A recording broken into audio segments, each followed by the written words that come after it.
Namaskar to everyone else. So today what we are going to do is we are going to study one of the remotest area of India that is located at this V-necked shape of India over here.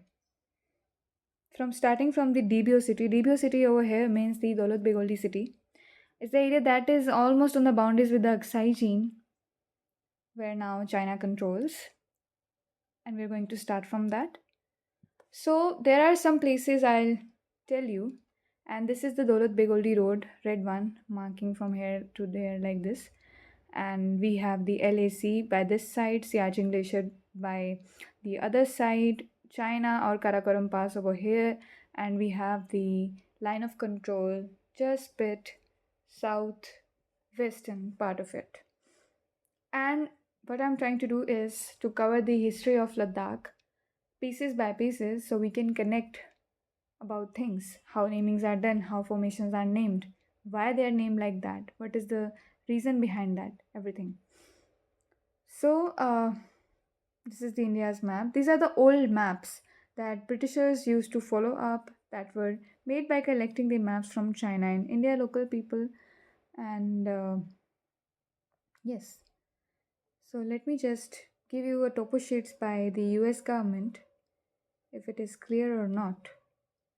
Uh,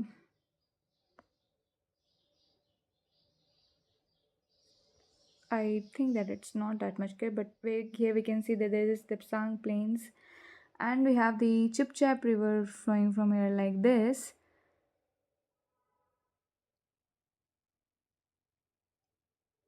And the Chipchap River further joins to another river and it follows up like that. Okay, this is the Kazilangar, and these are the area we are talking about. So, this is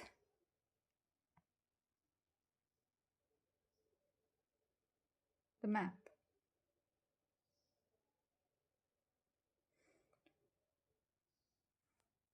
Okay, so welcome to the roof of the world, the northernmost edge of Ladakh, where barren mountains conceal epic tales of endurance, trade, and strategy.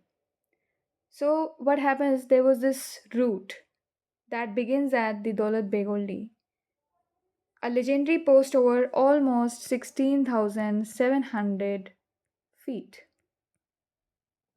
Once a crucial Silk Route campsite, it used to be a Silk Route campsite. DBO's bleak landscape has witnessed the countless caravans and camel bones. So, this is something that is special about it is the camel bones and the countless caravans.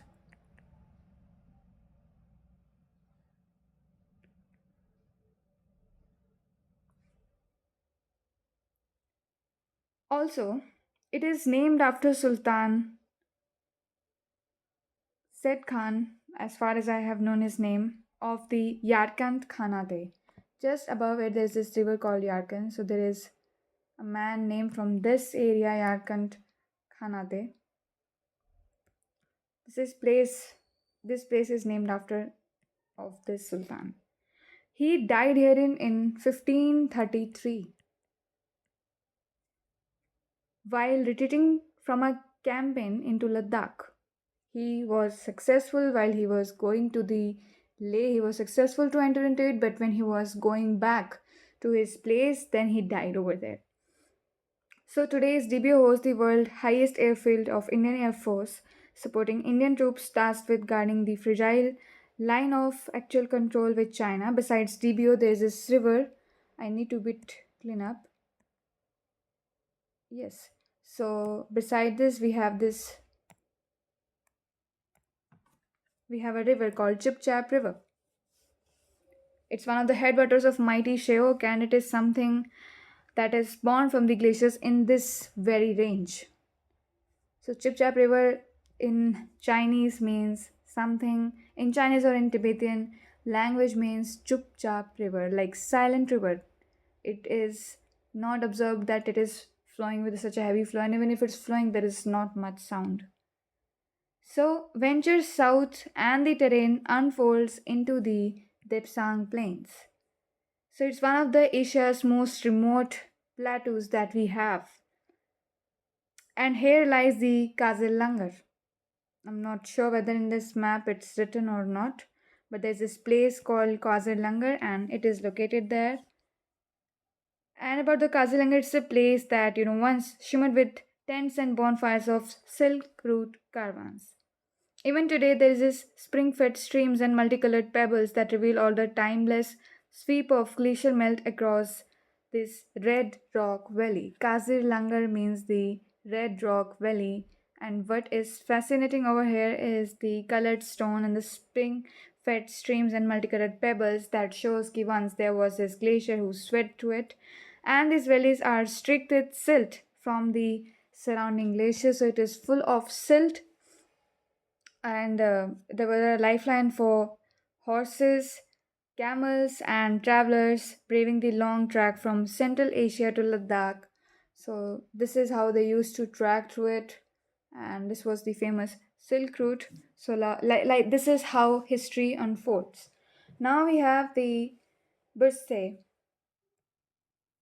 About the birthday, it's an outpost that marks the threshold between the Dipsang and the rest of the Ladakh area. So it's a threshold.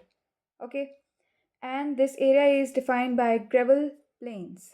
This is totally gravel plains over here, and there is glacial outwash.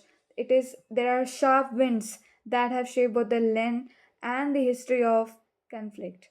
So with recent standoffs that highlights its strategic importance, and the Bristol also commands the vantage over the Chipchap River Valley and it approaches to the Aksai Gene. Further down so trail we have the Murgo from here, and it is also known as the gateway of what? Can you any guesses? Gateway of darkness. So traders when used to come from here through this Silk Route, so they feared and relied on this transition point. And it is something that is caught up with inhospitable winds and nourishing waters of the Shiok River from here. So it is nearly impossible to camp out there with proper material.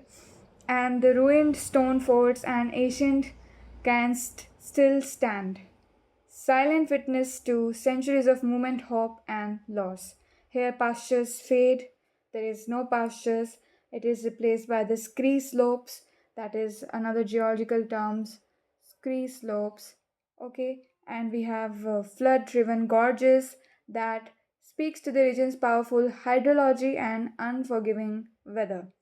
Further, we move to the east, we have, it's not mentioned on this map, we have Chongtash. So about the Chongtash, a Chongtash means the place of big stone. That is what I have to clean a bit.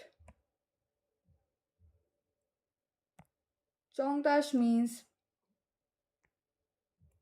big stone, one hell of a big rock or stone.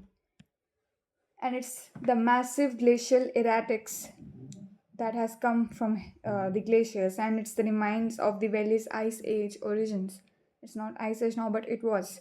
So once an essential resting ground, Chongtash still echoes with memories of traders and explorers and army camp today.